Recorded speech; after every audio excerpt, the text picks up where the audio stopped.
அன்பானவர்களே, இந்த நாள் விசேஷமாக நாம் எப்படியெல்லாம் நல்ல ஒரு பெற்றோர்களாக இருந்து நம்முடைய பிள்ளைகளை வளர்ப்பதற்கு நாம் என்னென்ன செய்ய வேண்டும் என்று நம்மளோடு பகிர்ந்து கொள்ள ஏவப்படுகிறேன். இந்த காலங்களில் யாரென்று சொல்ல முடியவில்லை. படித்தவர்கள், படியாதவர்கள், அதிகமான ஊழியம் செய்கிற மக்கள், ஊழியம் செய்யாத மக்கள், கிறிஸ்தவர்கள் அல்லாதவர்கள் என்று நாம் பல மாதிரி பார்க்கின்ற பொழுது அநேக பிள்ளைகள் சீர்கேடு அடைந்து போய்விடுகின்றார்கள். அது நம்முடைய உள்ளத்தை நெருங்குவதாக இருக்கிறது, வேதனையை கொண்டு வருகிறது. இதுக்கான காரணம் என்ன என்று பார்க்கின்ற பொழுது, நாம் பெற்றோர்களாகிய நாம் ஜெபிக்க தவறிவிட்டோம். பெற்றோர்களாகிய நாம் நல்ல வாழ்க்கையை அவர்களுக்கு வாழ்ந்து காண்பிக்க நாம் தவறிவிட்டோம். இன்னும் நாம் சொல்ல போனால், நம்மிடத்தில் ஜெபம் இல்லை, வேத வாசிப்பு இல்லை, நீதி இல்லை, நேர்மை இல்லை, கிறிஸ்துவின் அன்பு இல்லை, மனதுருக்கம் இல்லை, மன்னிக்கும் தன்மை இல்லை, சுத்தம் இல்லை, அசுத்தம் காணப்படுகிறது என்று நாம் கூறலாம். எதுவும் எப்படியாக இருந்தால் கூட இந்த நாளிலும் விசேஷமாக நாம் ஒரு பக்தியான ஒரு குடும்பத்தை உருவாக்குவதற்கு நாம் என்னென்ன செய்ய வேண்டும் என்று நான் உங்களோடு ஏவப்படுகிறேன். முதலாவது நாம் அதில் என்ன விசேஷமா பார்க்குறோம் அப்படின்னு சொன்னா, 1 சாமுவேல் 1:27 என் உள்ளத்தை தொடுகிறது. ஆனால் இந்த பிள்ளைக்காக விண்ணப்பம் பண்ணினேன், நான் கர்த்தரிடத்தில் கேட்ட விண்ணப்பத்தின்படி எனக்கு கட்டளையிட்டார். அன்னாளுக்கு குழந்தை இல்லை, அவளுடைய சக்கலத்தை அவள் வேதனைப்படுத்துகிறாள். அப்பொழுது தேவனுடைய சமூகத்தில் போய் அவள் மனம் கசந்து அழுகிறாள். பின்பு துக்கமாக இருக்கவில்லை.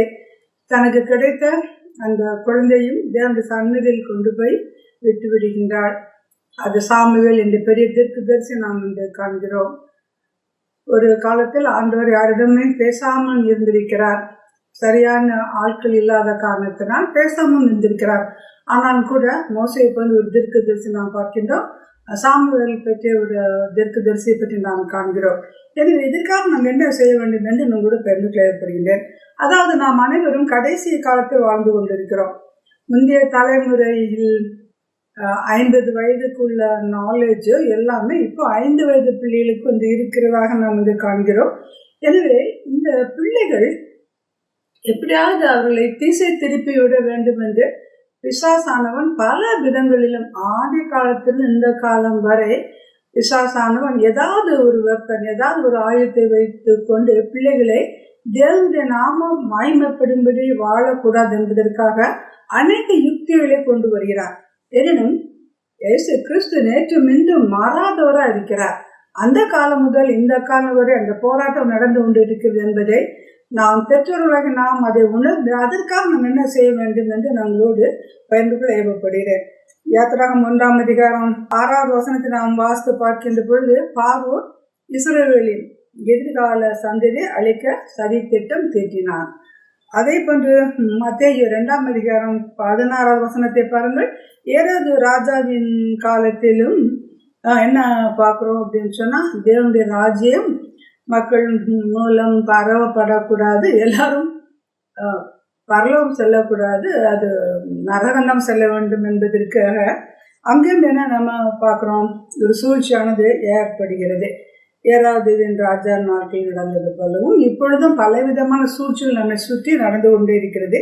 எனவே இவையெல்லாம் என்ன நோக்கம் என்ன அப்படின்னு சொன்னா, தேவனுடைய ராஜ்யம் நம் மூலமாக இந்த உலகத்தில் கட்டப்படக்கூடாது என்பதற்காக பிசாசு கொண்டு வருகிற ஒரு சதி திட்டம் என்பதை உணர்ந்து நாம் அதற்காக நாம் ஜெபிக்கவே தேவன் நம்மை அழைக்கிறார். எனவே பிள்ளைகள் சேட்டை பண்ணுகிற பொழுது இதற்கு என்ன காரணம், நாம் அதற்காக ஜெபிக்கட்டும், இன்னும் நான் விசுவாசத்தோடு ஜெபிக்கட்டும், என்னும் பிள்ளையிடத்தில் தேவனுடைய அன்பையும் மனதுருக்கத்தையும் நான் காண்பிக்கட்டும் என்று நாம் பெற்றோர்களாக நாம் ஒரு படி இறங்கி நாம் அவர்களோடு சேர்ந்து மண்டாடி கண்ணீரோடு ஜெபிக்கின்ற பொழுது, எப்படிப்பட்ட சேட்டை பண்ணுகிற பிள்ளைகளாக இருந்தாலும் கூட அம்மா அழுதுவாங்க, அப்பா வேதனைப்படுவாங்க, எங்க அப்பாக்காக நான் இந்த காரியத்தை நான் செய்யாம இருக்கிறேன் அப்படின்னு அநேக மாணவர்கள் எடுத்து சொல்லி அவன் கேட்டது உண்டு. அன்பானவர்களே, எனவே இந்த நாளிலும் கூட நம்முடைய தாயின் கற்பத்தில் எலும்புகள் தோன்று கருவின் கண்ணில் கண்டது என்று சொன்ன இதனை நோக்கி நாம் பார்ப்போம். ஆண்டவரே, இந்த நேரத்திலும் ஆண்டவரே, இப்பொழுது சுவாமி உம்முடைய அன்பு, உம்முடைய பராமரிப்பு இதெல்லாம் என்னுடைய வாழ்க்கையில் வந்து என்னுடைய பிள்ளைகளை ஆசீர்வதியும் என்று நாம் ஜெபிப்போமா. அன்பை தாப்பனே, துதிக்கிறோம்ப்பா, வணங்குகிறோம், மேன்மைப்படுத்துகிறோம் சுவாமி.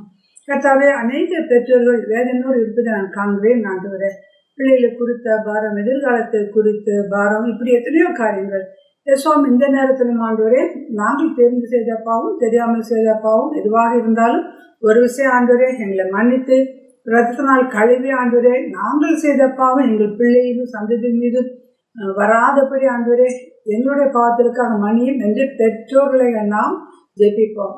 அதே சமயத்தில் ஆண்டவரே, கர்த்தாவே, உங்களுடைய சமூகத்தில் எல்லாத்தையும் ஊற்றி விட்டு இந்த அண்ணாலை போல ஆண்டவரே மண்டை வர்றப்பா, இந்த கல்வாரி அண்டை வந்து சுவாமி எங்களுக்காக எல்லாவற்றையும் செய்து முடித்தார். தேவரீர் இந்த குமாரனுடைய ரத்தத்தின் மூலமாக ஆண்டவரே எங்களை பாவங்களை எல்லாம் மன்னித்து எங்களை பிள்ளைகளை அப்பா, நீங்க உங்க ராஜ்யத்தை அப்பா ஆளுகை செய்கிற பிள்ளைகளாக, உங்க ராஜ்யத்தை பரப்புற பிள்ளைகளாக எங்களையும் எங்கள் சந்ததியும் நீர் ஆசீர்வதியும். ஆமென், ஆமென்.